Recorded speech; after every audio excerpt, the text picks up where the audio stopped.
Hi guys, welcome to Too Cold to Travel. I just got back from a 4-day backpacking trip down to Havasupai at the bottom of the Grand Canyon.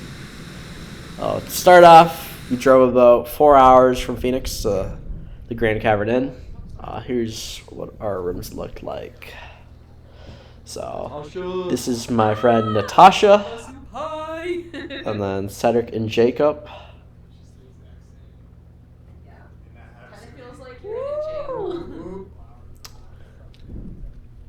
After we got all checked in, got our hiking permits, we checked out the pool before we went out for dinner at the Grand Cavern Grill. We got a pool. Nice, huh? Yay! I'm so game for this. Oh, yeah. Feels good. For our appetizers, we got pretzel bites and zucchini sticks. What's the rating? Well, I'm docking a few points because there's no pretzel salt.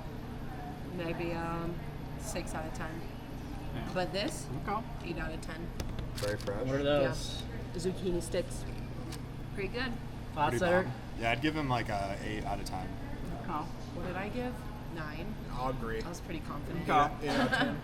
I'm gonna say the pretzels are butts, but I haven't tried the zucchini sticks. Oh shoot, wrong one. Pretzel bites were busting, but they were missing that salt, like Natasha was saying. But zucchini sticks were slapping, so I'd give them salt 7 out of 10 for both. For our entrees, me and Cedric got some spicy bison burgers, and Natasha and Jacob got some of the classic burger choices. After dinner, we went for a walk after a quick dip in the pool. And this is the part of the trip in which Cedric's trip almost ended a little early. A snake. They're not lying. The snake we saw was just on the edge of the side of the grass, so it was very hard to see. Like in this video, like you're hardly able to even like see the snake. Like where is it? So I completely understand why he almost stepped on it. Like I didn't even see it until he started screaming. Before I went to bed, I saw a medical helicopter. Apparently somebody was having chest pains, and the nearest hospital is like an hour away, so helicopter transport is pretty standard when you're in a very remote area, such as where we were staying. Currently 4:36 a.m. So day one of our trip to Havasupai, we started at 4:30. We wanted to start early to avoid the heat and maximize our time down at the waterfalls. Definitely glad we did, as it got very warm when we were on the bottom.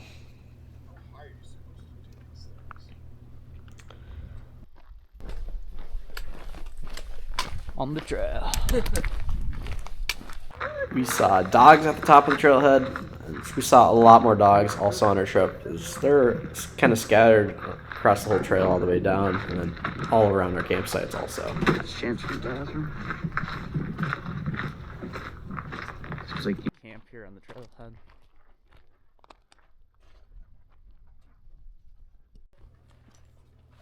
They're currently at mile 6. The hike down was pretty chill. Definitely glad we started early, as it got hot very, very quickly. 2 more miles to the village. So far, so good. Lots of shade. This is when we first started seeing the blue turquoise waters, so this is very cool. This is like when the trip is starting to be like worth it. You're like, oh yeah, we're almost there. Like, we made it. But we're still like 2 miles out from the Supai village.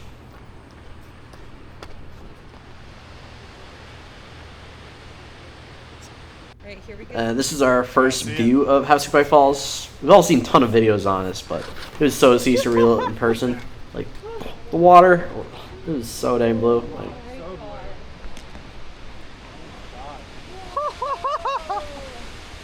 my laugh says it all here. We got to the campground, we were looking for the best campsite, and some of the best campsites require getting wet in order to get to. Because people are constantly going like in and out because it's a 4-day reservation, so people are constantly have different reservation times, so they keep coming and going, so you can always like move your campsite at one point. But we ended up finding the campsite more towards the start of the campground.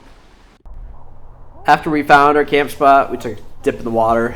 The water here is really cold, but it was definitely better than being in the 100-degree heat, and it felt very refreshing.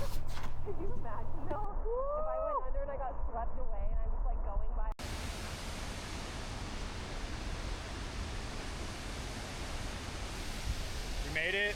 We're alive. Thank goodness. It's probably about 100 degrees right now. and we're about to jump in there. Let's get after it.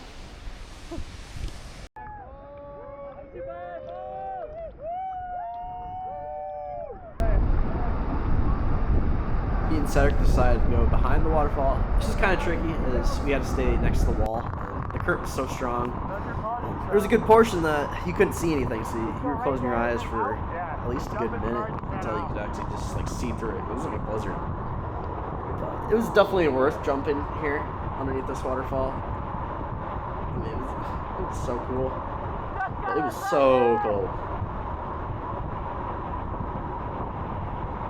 We chilled at this waterfall until dark, and we head back to camp to prepare for our next day to go to Mooney Falls and Beaver Falls. Alright, let's run it.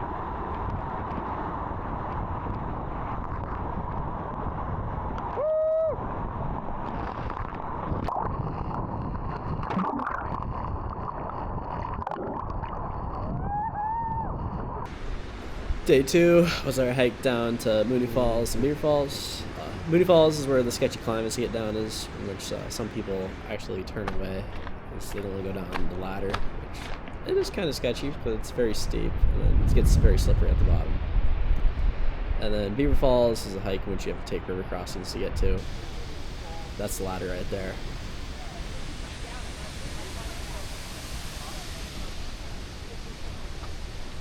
This is the very chill spot where like the majority of the people that are hanging out at.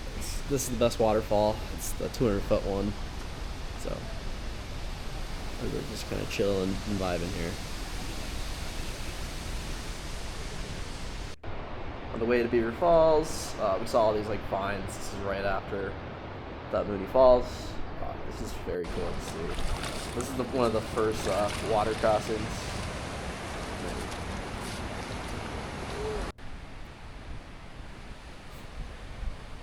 Hiking here at Beaver Falls was very cool, as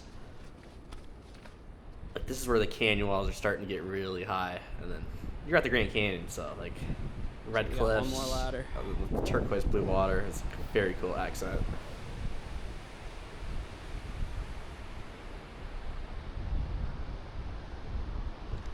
Climbing behind Beaver Falls was so surreal and very refreshing after hiking in the heat. This is one of the coolest parts of being here. Just like seeing like all the greenery or underneath the waterfall is very cool. Where are we, Alex? Where are we? We're behind the waterfall. Beaver Falls!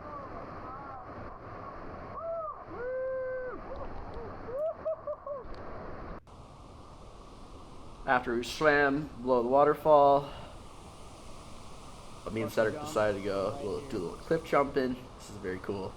This is probably only about a 30-foot cliff, so it wasn't that intense, but we checked the depth of the water, but I mean, it wasn't as high as we thought it was going to be. But it's definitely a little shallow, but it wasn't that bad.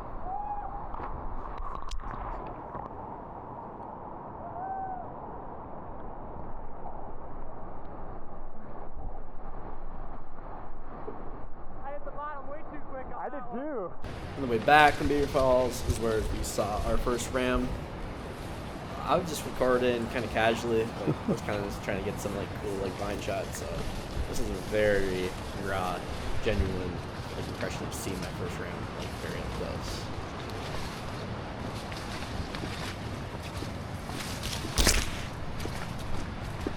Whoa!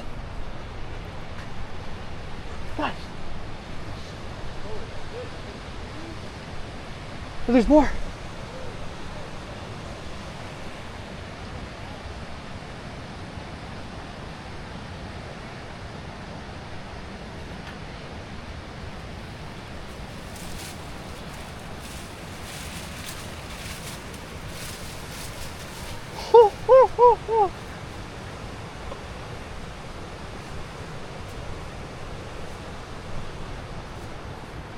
Day 3, the next day, I was unsuccessful in getting anyone in my group to hike to the confluence with me because it was a 16-mile hike round trip that hikes along the river further than we were at the day prior to Beaver Falls.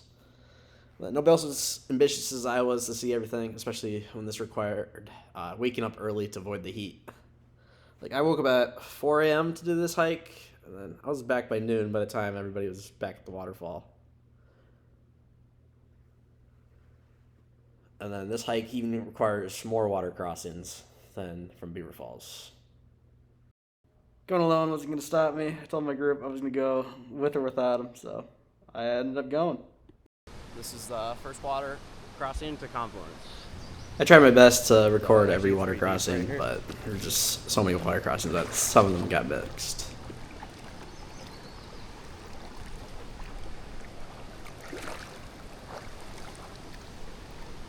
You might want to take your pack out. Woo!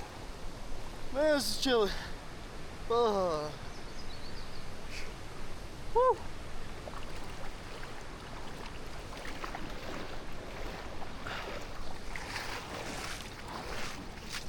Well, if I wasn't already up, I'm up now.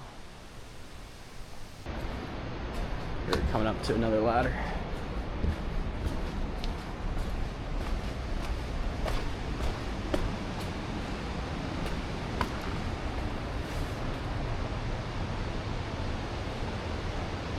Some random.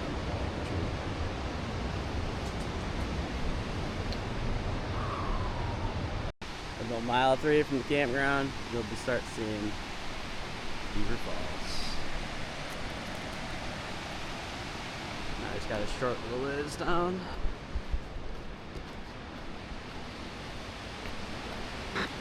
This is the same exact hike that we were the day prior. So this is where I was just coming back up to it in the morning. So I actually had breakfast here before I hiked down the Confluence. Seemed like a good spot. Normal breakfast. Now, in order to get to the Confluence, you follow this ridge line, not going down to Beaver Falls. Walk up this. There's more of a ridge trail.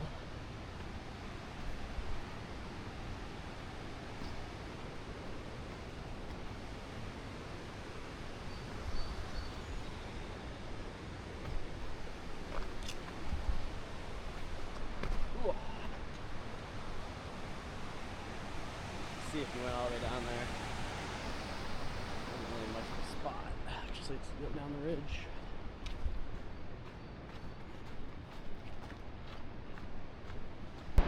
After Beaver Falls, you will see this. It's gonna be just straight up. You'll see it. You just keep following this ridge line. Still sees paint ties, so thankfully it's on the way. That almost looked like there's a trail way down there, so if you really wanted, you probably could actually get way down there and then still hike down there. Update, it is the trail down here.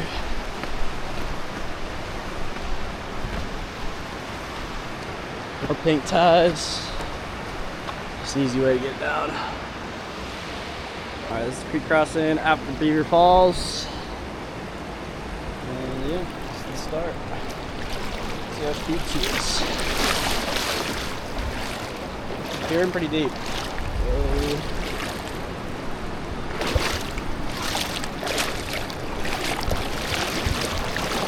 That isn't so bad. Like knee deep. Well, past knee deep actually. Just for soak. We're on Karen. And we're on the other side. After that last creek crossing, you're gonna want to stay on the right side. Turn into a canyon wall over there. You can't go by. You kind of have to go in the water. So that you see. Creek is quite a bit further there. Clear ribbons. But it's easier just kind of go in the water.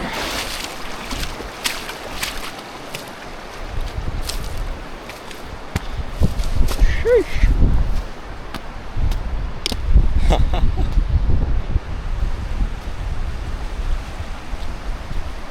On to the next trail crossing. Can't go any further here. It's all this ridge. So how deep this is. Whew. All day. This current's strong down here.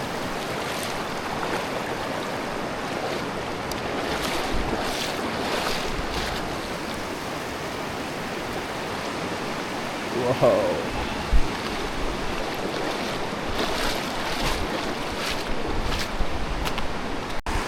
mile 5 would be another water crossing. This goes up to another wall. So we got 3 miles to go. See how deep this part is. Seems to be pretty deep. So, woo! Water's definitely colder.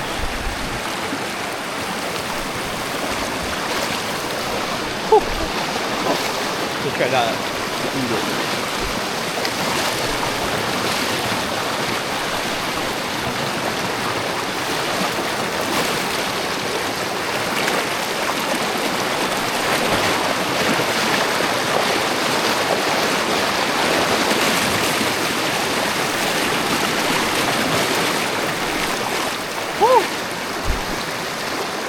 We made it.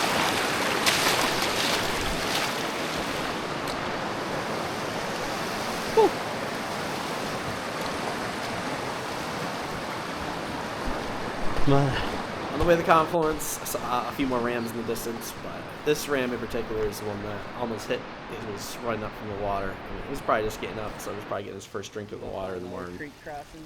That's way too deep right there with a ton of current. Let me go over this way.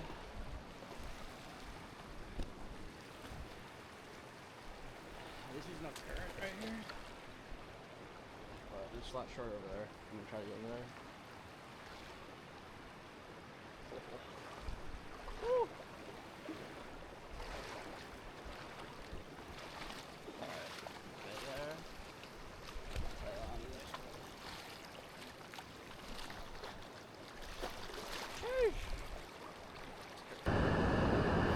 These are those bighorn sheep footprints. See some more.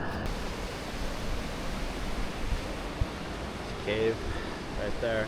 7.2 miles in. Check it out. Yeah.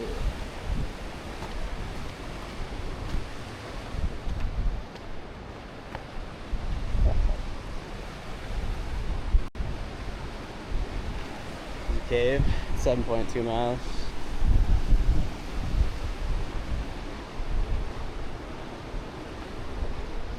Cairns. Oh, this is sick.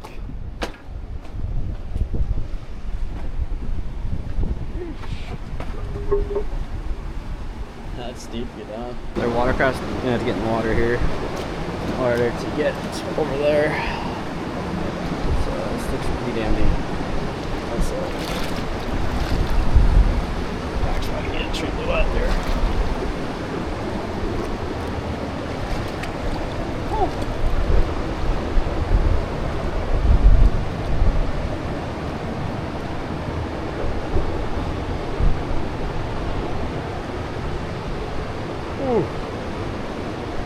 It's chilly.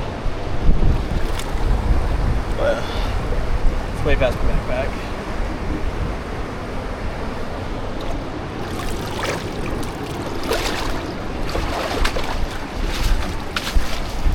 There's grass right there. We made the last final water crossing.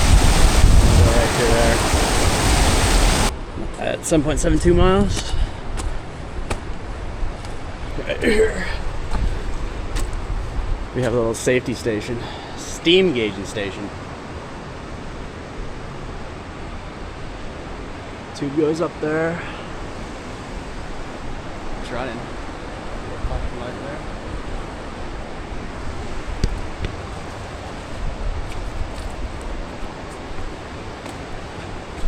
More interesting stuff over here. It's neat. I found the confluence. So this is what the confluence looks like. Normally the Colorado is dirty from a lot of rainwater, but in this case, when I was there, it was relatively clear due to not having rain in the prior days. But it was definitely cooler to have both rivers blue than to have them both brand, which has happened quite frequently. Swimming down here was very cool, especially after hiking 8 miles. It was pretty cool to feel very refreshed here. And then even the canyon walls get even higher here because you're really entering Grand Canyon National Park. And just I don't know, somehow like the cliffs just get a lot cooler and a lot taller. It's cool to feel also both the currents from the Colorado as well as the Havasupai Falls. I made sure not to go any deeper than I could touch because I mean, the current they could pull you like that Colorado River current was unbelievably strong.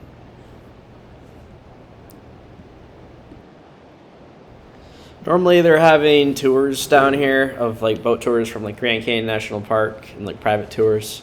But in this case I was here at 9 a.m. so like the tours probably hadn't started yet. But the people here that came after me I was talking to, I saw at the falls, they said they saw quite a few boat tours that started in here. And there I was just pointing at both rivers.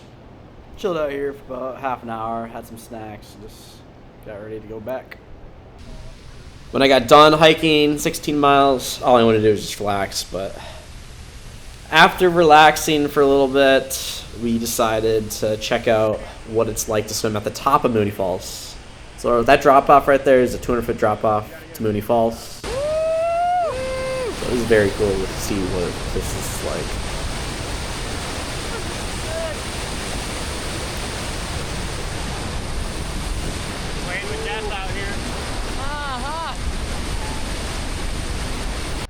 Since this was our last night, we decided to spend a little time at our campsite, starting to put away our gear and getting ready for our early morning to hike out. Voyage out. What time is it, Cedric? It's probably way too late. Let's see. 4:31 a.m. So We had a late start, but we got out of there. That's what mattered. Subscribe and hit the bell to see where I go next. Get the line. Havasupai Falls.